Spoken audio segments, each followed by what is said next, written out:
Excellency, you had a tenure in India. Yeah. I hope. What was your tenure like? Your initial comment?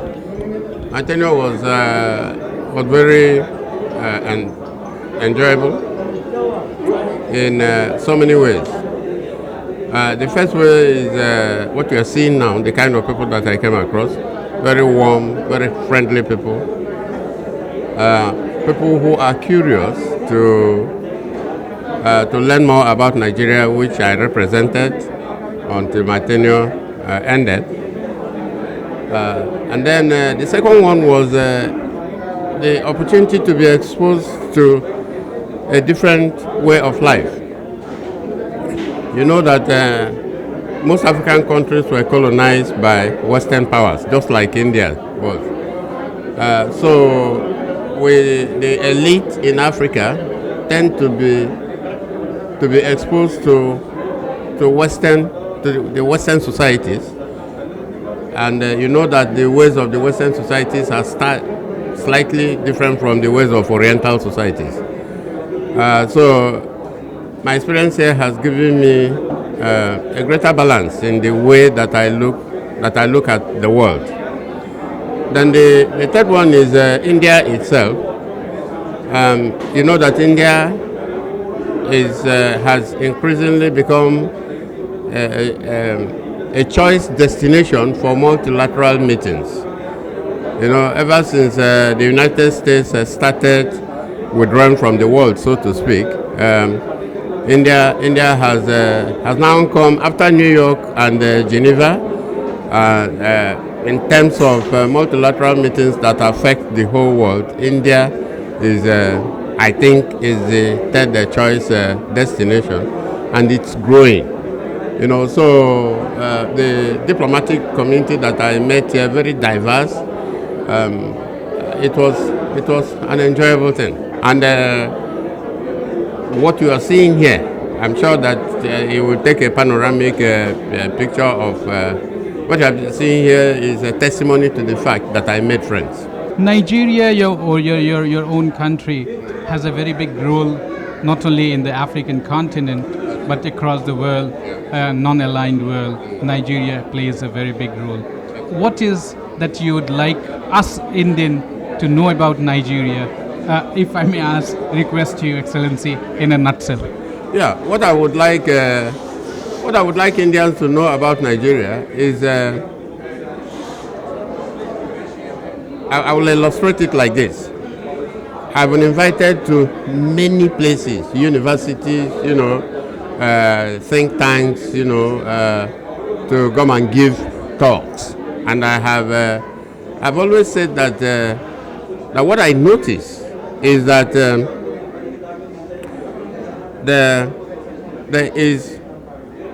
there seems to be a difference between the relations between India as a country and Nigeria as a country, and the relations between Indians as people and Nigerians as people within India itself. If you go to Nigeria, the Indian populace is highly valued. They occupy very strategic positions especially in our economy. If you come to medium and small scale enterprises, they are the dominant ones. The machinery that is produced in India, we find it more adaptable to what we use than the excessively computerized machinery that comes from traditional Western societies. You know, most of the pharmaceuticals we use in Nigeria come from India, and Nigerians had been exposed to India for a very long time. Way back, you know, India established her diplomatic mission in Nigeria in 1958, 2 years before our independence, because we got independence in 1960. We have a new paradigm, you know, which is emerging in Africa. The World Bank has said that Africa is the investment destination of the 21st century, and it is true. And I am gratified that Indian businessmen are doing that. In fact, when I go to talk about Nigeria, most often, if there is an Indian, like an Indian businessman who is already living in Nigeria, he tends to be more to talk more persuasively and positively about Nigeria than even I, that I'm a Nigerian. So what I'm requesting is that you try to meet more and more with those who have knowledge of what actually prevails on the ground than those who get their impression from traditional sources that have been biased against Africans for a very long time. One last question, a short question. How do you see our Prime Minister Narendra Modi? What is your perspective about him? How do you understand him, his doctrine, his way of teaching or learning and getting along with the world and in the country? And you must have had a couple of chances to meet him and interact with him as well. Yeah, your Prime Minister is a highly respected leader in the third world, in the world. Your Prime Minister is a man with a lot of energy, and he has a clear vision for where he wants to take India. And 2 years ago, I was amazed, when he went to Davos, the World Economic Summit, and he addressed that summit completely in Hindi. I think he did the same thing in the United Nations General Assembly now. So he's promoting yoga very seriously, Ayurveda, the values that you stand for. So I think that what he's trying to do is to bring India, the consciousness of India as a resurgent civilization to the attention of the world, and I think he's doing a good job of it and strengthening India. That's the most that I can say. I know that you have a vibrant politics, so I'm not going to comment on the political side. I will leave myself with the technical job that he is doing as the chief executive of the government of India. Any kind of farewell is difficult, and today in Delhi we are saying farewell to our Nigerian ambassador. Excellency, it will be tough for us in India who have known you, who have seen your work, and who have been admiring your activity in India and bringing the two countries together. Gauravji is the inspiration to bring a lot of people together, and he has been bringing us Nigeria to India and Indians closer to Nigeria. Gauravji, what is your memory about Excellency that you would like to say today, which you may not have said him, and now we are saying goodbye to him for his brighter future in the country and then other posting that he may get into? He holds two hats. One, he is a career diplomat, but at the same time he's an army man. So how tough was it for you to balance both of them? We are blessed to have him in India. He was really a thorough gentleman. We met many diplomats, many ambassadors, but he was really an army man and friends of friends. I treat him as an elder brother to me always. And today also he was very informal and very kind enough to accept my small invitation to meet and bless us. And his parting is always painful. But we know we are carrying very beautiful memories with us of our relationship, our diplomatic relationship, our country relationship, and our personal relationship. We will be definitely gonna miss him, but we know we are connected. Now our brother will be in Lagos and taking higher offices there. So we will be improving and doing better work to improve the relationship of both the countries. And today also we feel we have learned a lot from him. Whenever he always gave me the brotherly advice. I keep calling him, Excellency, let's go to this party or let's go to this inauguration function, let's go to the... Whenever particular, he was very particular and very humble. He simply when he feels it is not up to his mark, he simply refuses.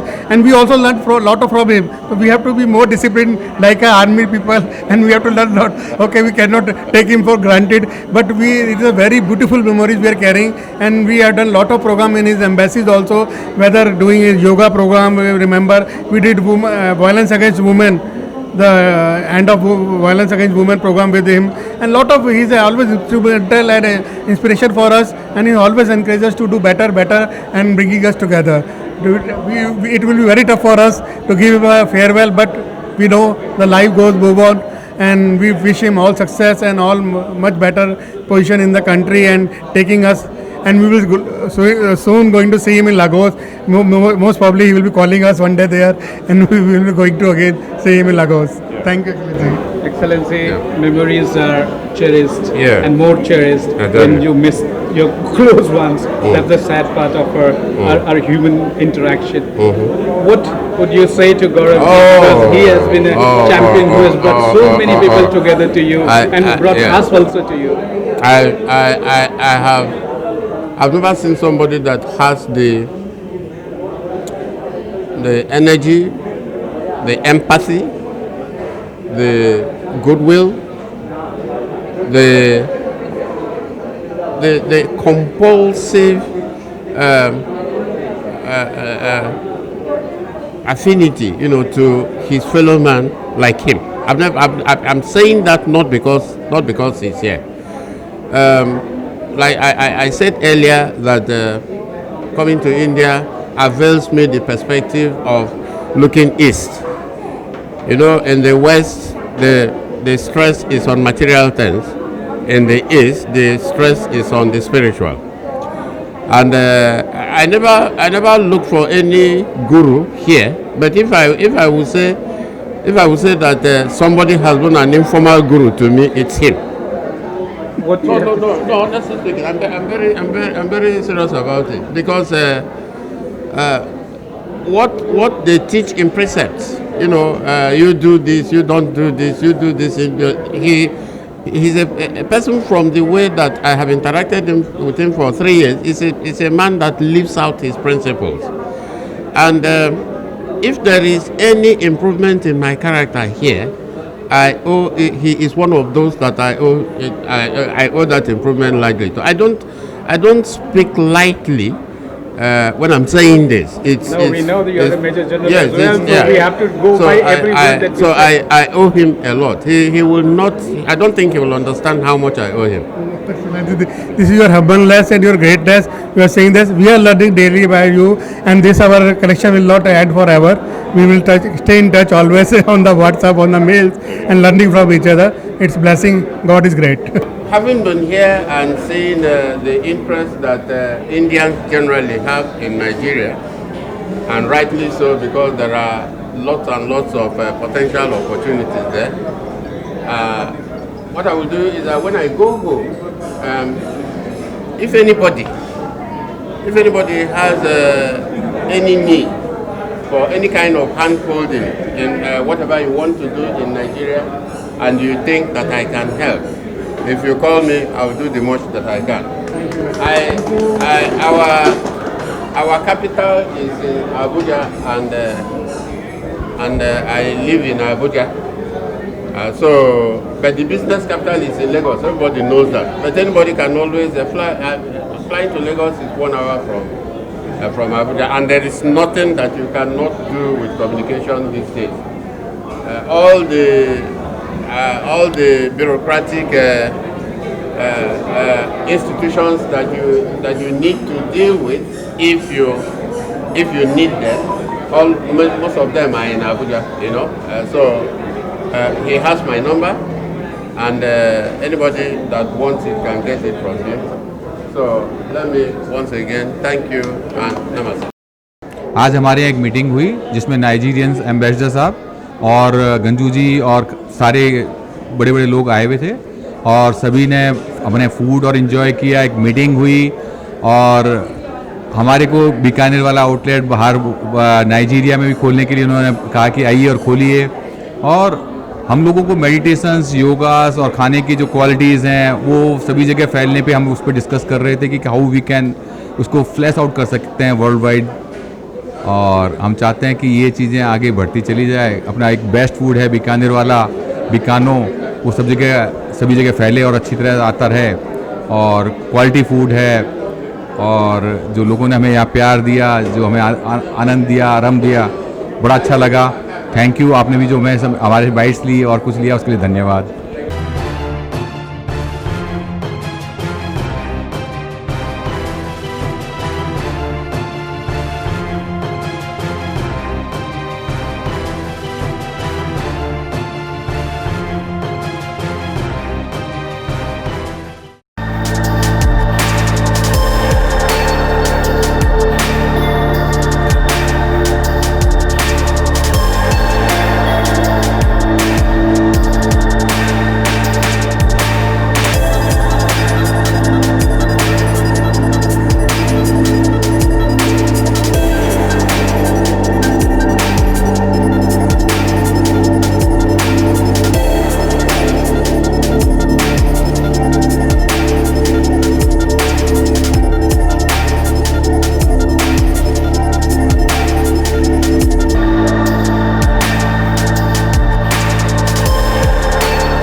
Download Tarang online radio app from Google Play Store.